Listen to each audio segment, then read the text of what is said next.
and we're very honored to have him here today. I had the privilege of meeting Seth at our latest incentive trip to Hawaii. It was so awesome talking with him and taking away some great nuggets of wisdom.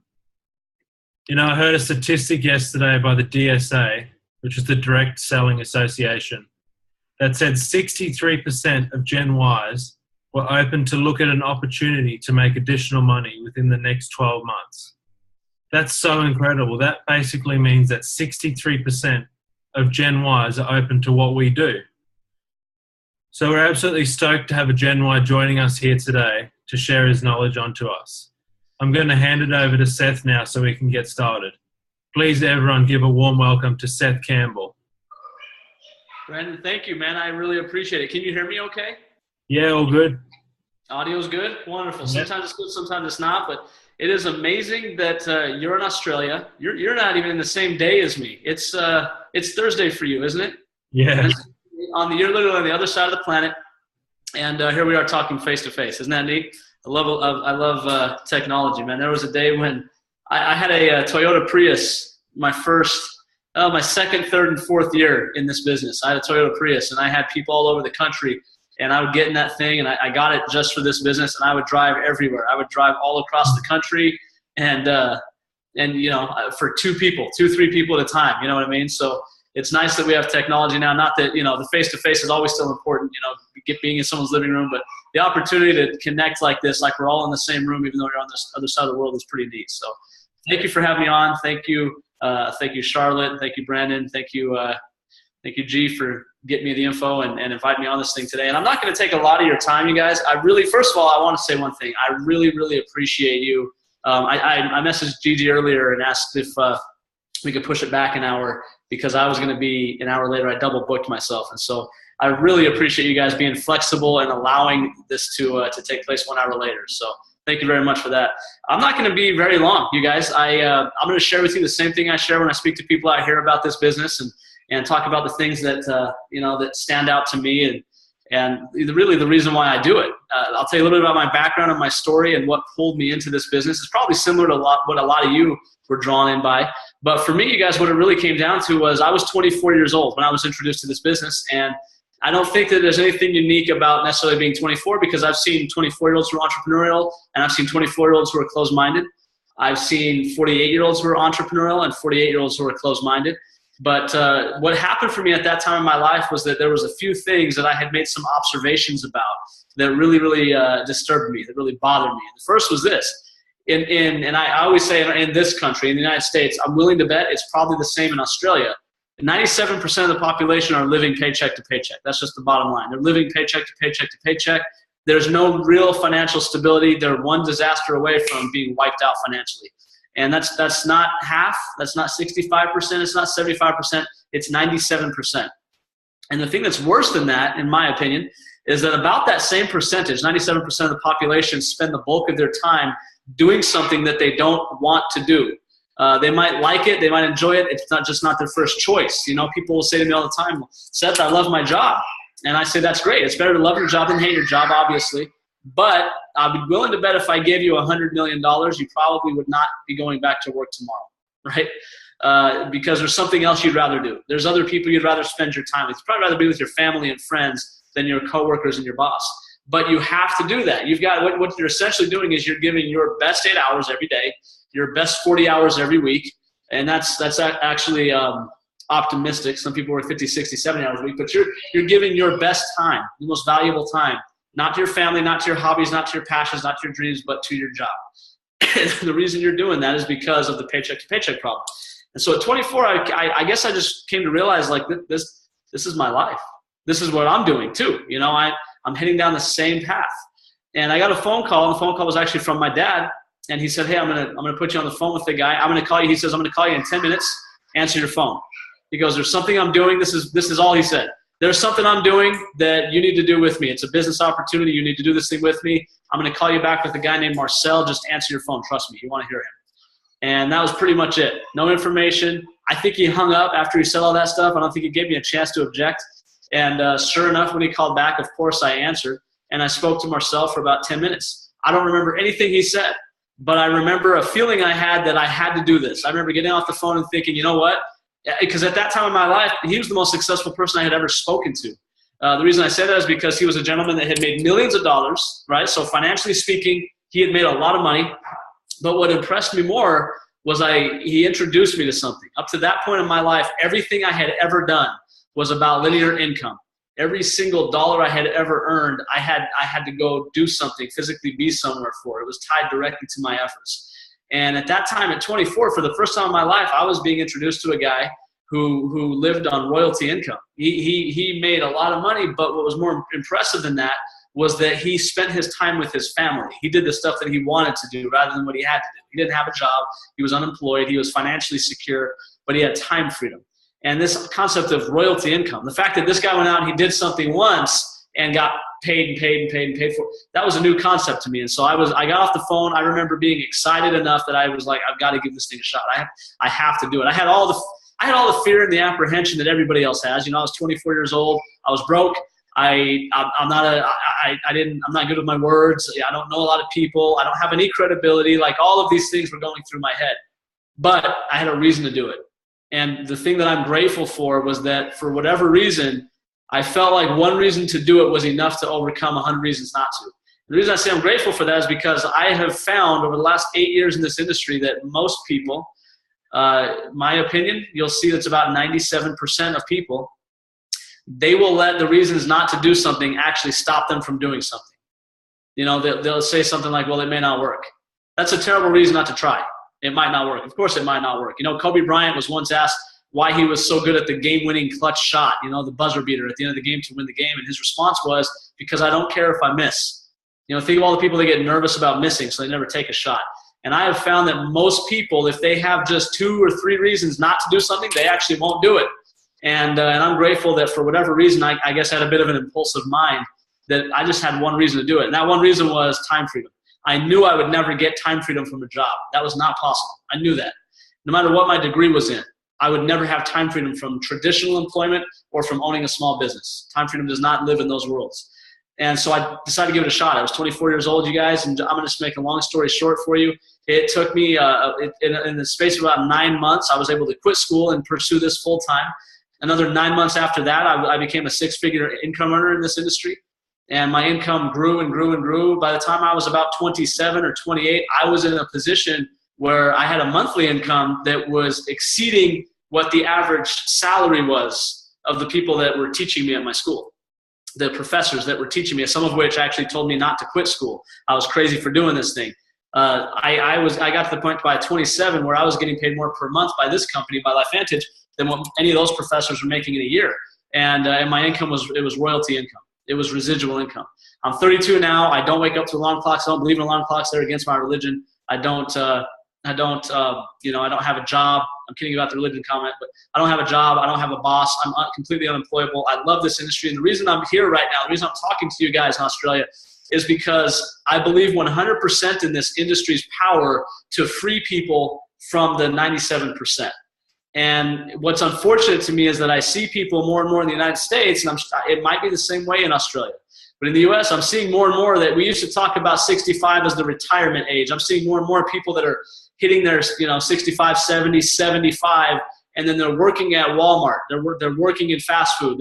They're taking the jobs that teenagers used to take. Now they're going to people who are 70, 75 years old because they don't have retirement, because pension plans aren't really there the way people think they're going to be. And I feel like people are getting gypped. I feel like that traditional 40 to 50 plan of working your life away, literally spending 50 years of your life, a half of a century, and the thing you will do most is work. Think about that for just a second.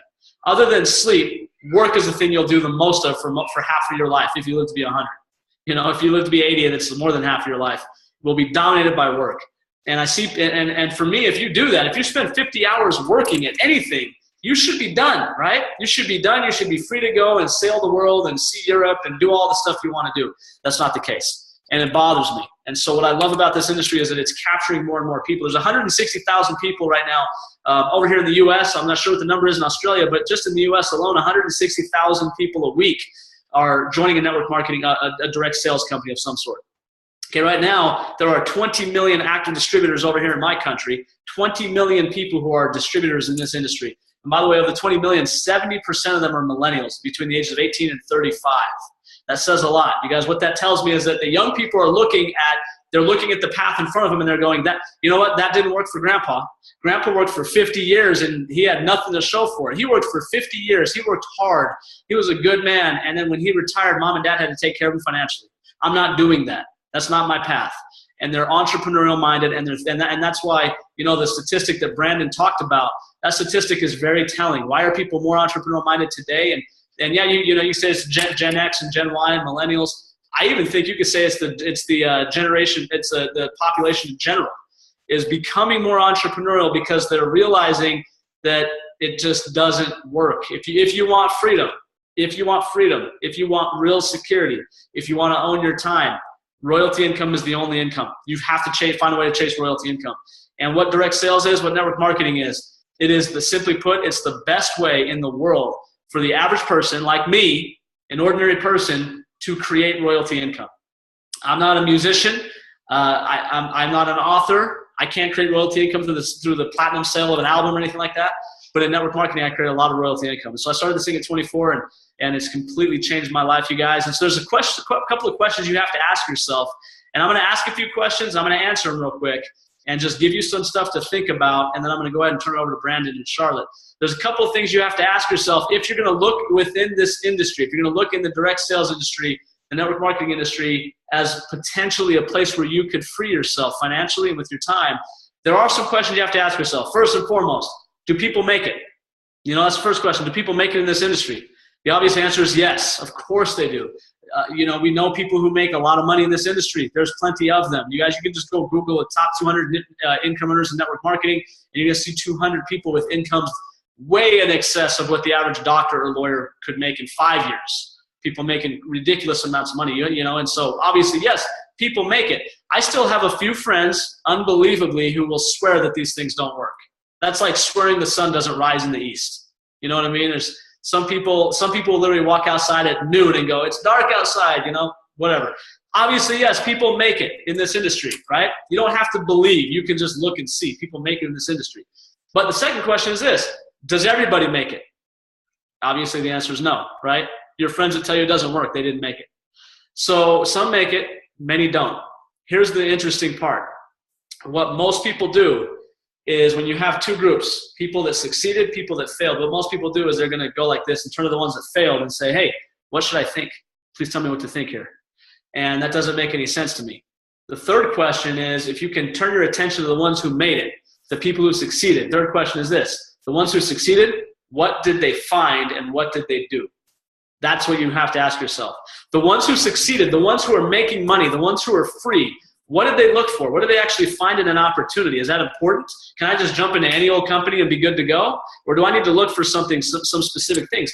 What if I could model my behavior after theirs? What if I could find somebody who was a 6-figure income earner or a 7-figure income earner, and I could just ask them those two questions? I could say, "Hey, listen, what did you find? And then when you found it, what'd you do with it?" And then if I could just look for what they looked for and then do what they did, I should be able to create their results. Here's what was inspiring for me when I got off the phone with Marcel and then when I met some of my other mentors in this industry. What was inspiring for me was this: they were no smarter than me.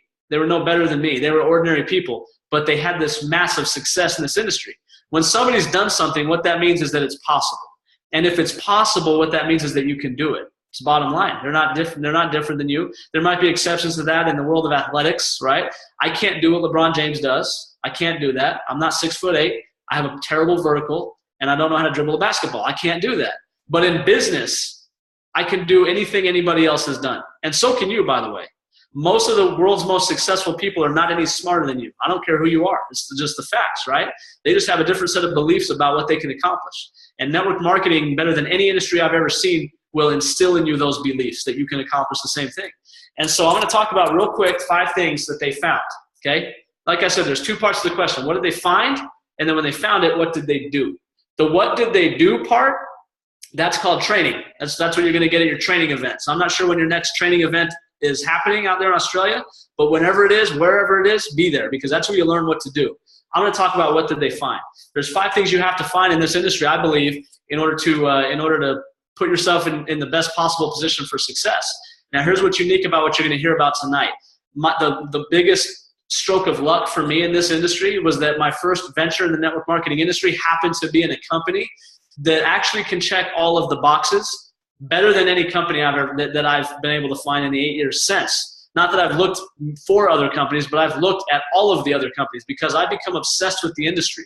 I've become a student of the industry. I love learning about the history of the industry, the big companies that have gone before, the up-and-comers. I love to watch this industry around us. And what I'm going to tell you is that you're in a position right now where you're about to hear about a company that checks the boxes with flying colors. And these are in no particular order, but number one is timing. Okay? Timing is kind of a big deal, right? Now, I'm not saying that it's the end-all, be-all, and that if you're early, you'll be rich, and if you're late, you'll never make a penny, of course. But it's kind of the great equalizer. Think about it this way for just a second. What if you could go back in time 2 years ago and invest $10,000 with Apple? How rich would you be today, 2 years later? You wouldn't be. As a matter of fact, you could have invested in Apple in the last couple of years and lost money. Okay? What if you could take that same $10,000 and go back to 1982, a couple of years before they launched the first MacBook or Macintosh, and invest 10 grand in Apple in 1982? How rich would you be today? You would be a multi-millionaire. Okay? What's the difference? Apple's a better company today. The products are better today. It's a higher value company today. What's the difference, you guys? Timing. Timing is the ability to recognize an opportunity before it becomes obvious to everybody else. Let me ask you a question. Is Google going to be pretty big, do you think? What about Amazon? You think Amazon's going to be big? It's a dumb question because it's obvious, right? Hindsight's 20/20. It doesn't pay very well. You guys, you have to have foresight. You have to be able to see something before everybody else sees it. That's where fortunes are made.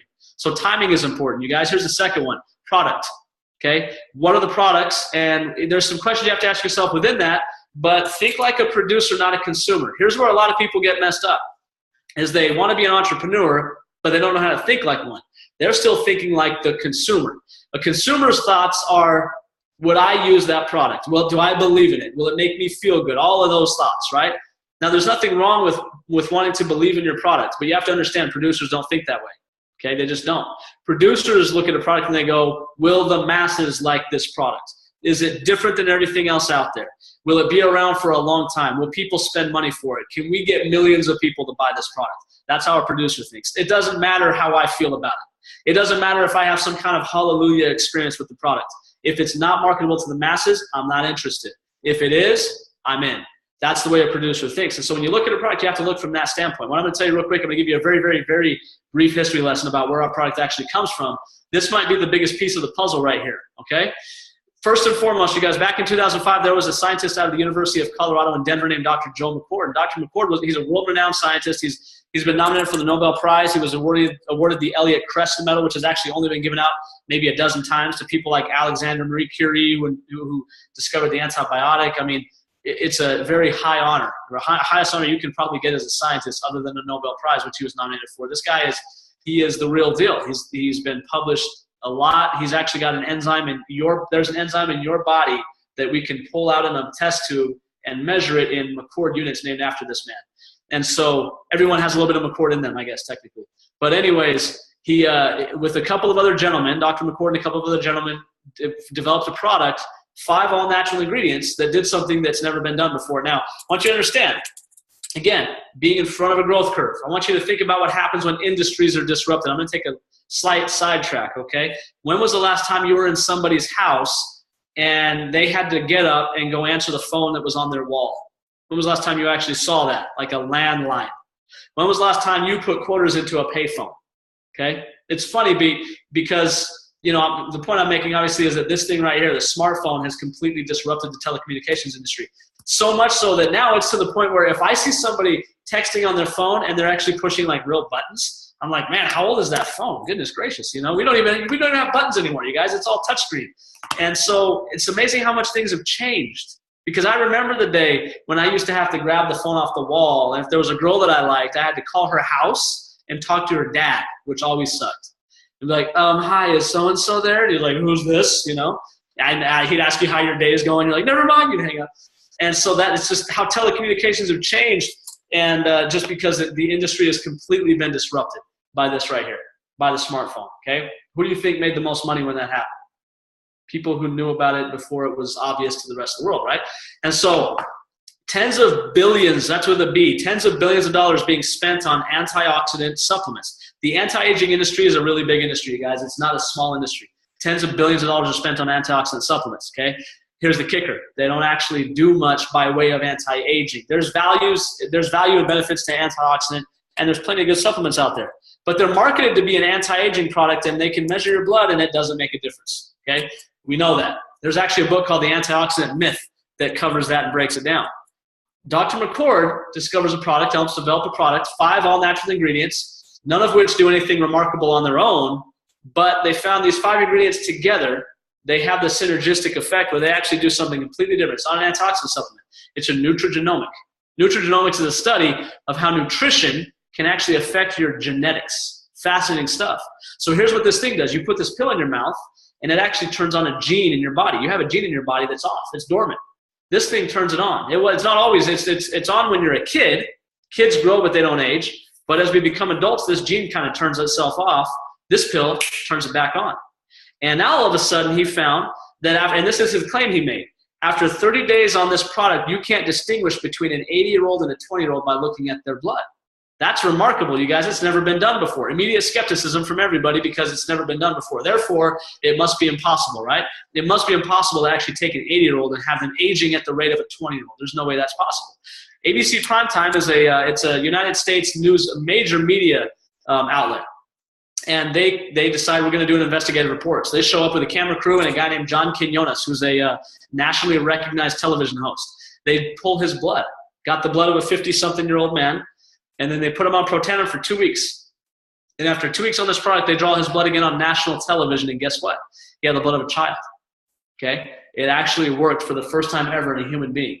As a result of that, you guys, major medical universities started to come forward. We had places like Harvard Med School, the American Heart Association, the National Institute of Aging come out and fund their own independent studies validating what this thing does. You guys, to put it very, very simply, rather than going into all these different studies, say, here's what I'm going to tell you.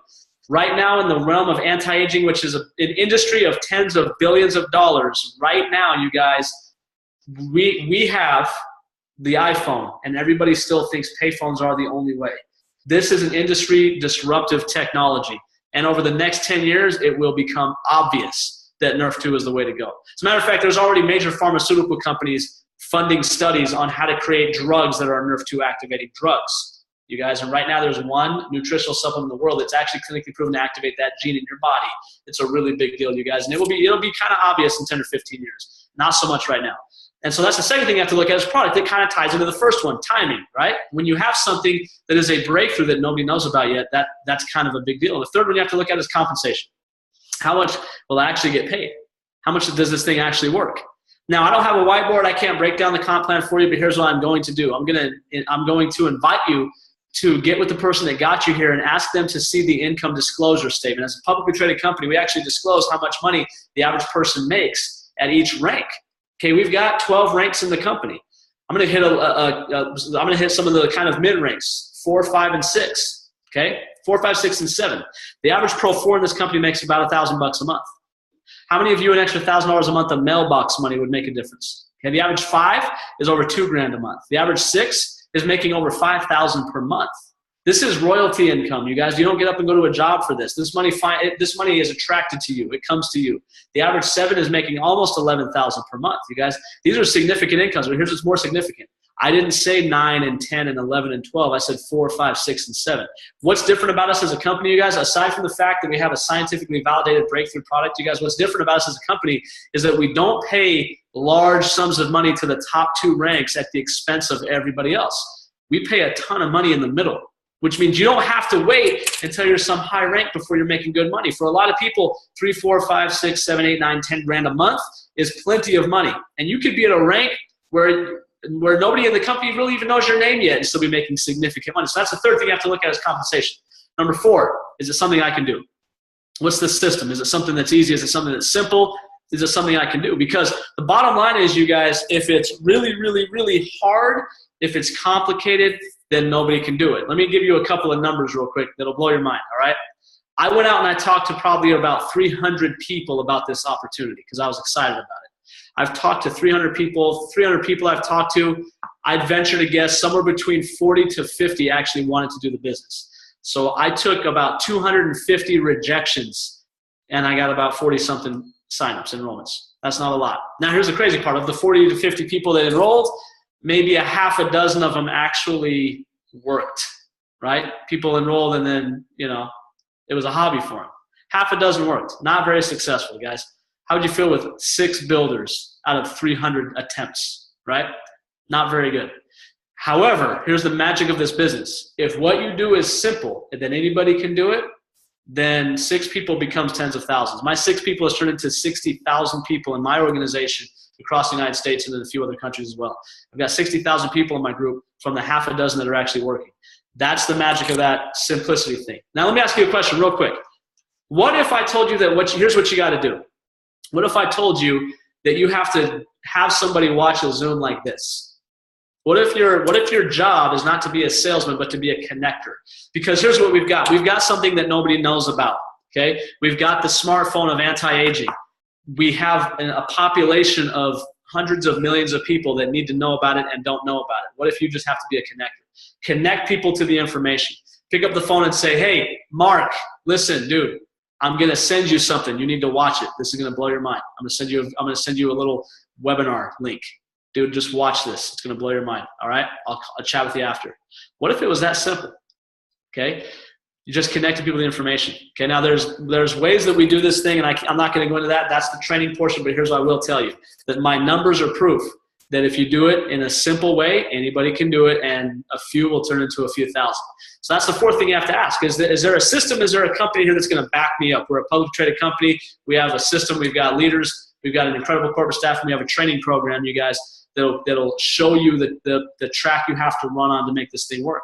But when all 4 of those things are in place, when you've got timing on your side, you've got a breakthrough product, when you've got an incredible and fair compensation plan, and you've got a team that's going to back you up and teach you how to do it and help you do it, when all those 4 boxes are checked, the 5th thing you've got to find, the 5th element is you. Okay, are you right for this? The first 4 tell you, is the opportunity right for me? The last one tells you, am I right for the opportunity? What do I mean by that, you guys? What I mean by that is, I'll put it to you this way, okay? I can't see any of you guys except for Brandon and Charlotte, but those of you that are sitting out there, I want you to take just a minute, close your eyes if it helps, and picture what your life would look like if time and money was not an issue, okay? If you had enough money that it was more than you could spend today, that you didn't have to think and worry about the dollars in your bank account, and you were unemployed because of the money you had, so time is also not an issue, what would you do tomorrow? Okay, who would you spend your time with? Where would you go? Okay, picture what life actually looks like when you don't have to do anything, but you've got plenty of money on the back end. What does life look like? And what I tell people is I say to people, that's your dream life right there. That's actually the life you're supposed to live.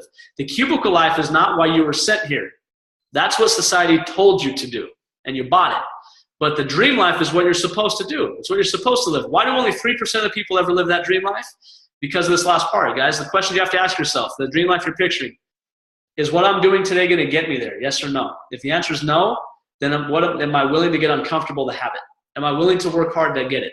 Am I willing to do something that maybe I swore I'd never do in order to have that dream life? Now, for me, the answer was I'll walk through a brick wall to have my dream life. That's what my answer was. If you feel the same way, then you do the business. It's very, very simple. That's it. You do the business. If it's, gosh, that'd be nice, but I don't know. I'm kind of happy where I'm at. I'm not sure if I really want to try that. I don't want to get too uncomfortable. Then you don't do the business. You just don't sign up. That's okay. You can be a customer. The product is still great. It's not very expensive. But if your feeling is, I have to take the shot, I've got to give it a shot. If I can taste that lifestyle, if it's really real, if it's not a pipe dream, if it's something I can actually have. And by the way, guys, I'm sitting on here right now as evidence that it's not a pipe dream. Yes, you can have it.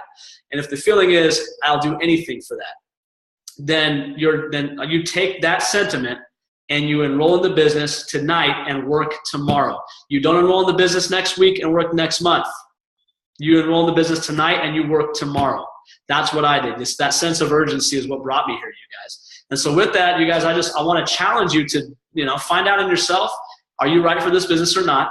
And if you are, to get yourself in the system and find out the second half of the question. Now, once they found it, because you found it, once they found it, what did they do? Find out what they did and then go do the same thing. You guys, it's a really simple formula. If you find someone who succeeded and then just copy them, you'll get the same results. Successful people are not that unique. They're not. So go become one. All right, that's my challenge to you. So with that, you guys, I want to thank you for inviting me on. Thank you for having me here. And I'm going to go ahead and pass it back over to you, Brandon and Charlotte. Thanks for the invite, guys. Thanks so much, Seth. That was so awesome. I think you really struck a sore spot in all of us with the dream life. Look, my biggest takeaway from that was that how the world is changing. Like, there's so many older generations sitting out there going, denying, no, nothing's happening. But I think as Gen Ys, we're in the changing world and we're seeing it change around us so we can recognize it further. Thank you so much for joining us this afternoon. We really took a lot out of it. Thanks to everyone that joined us on this call. The call is officially wrapped.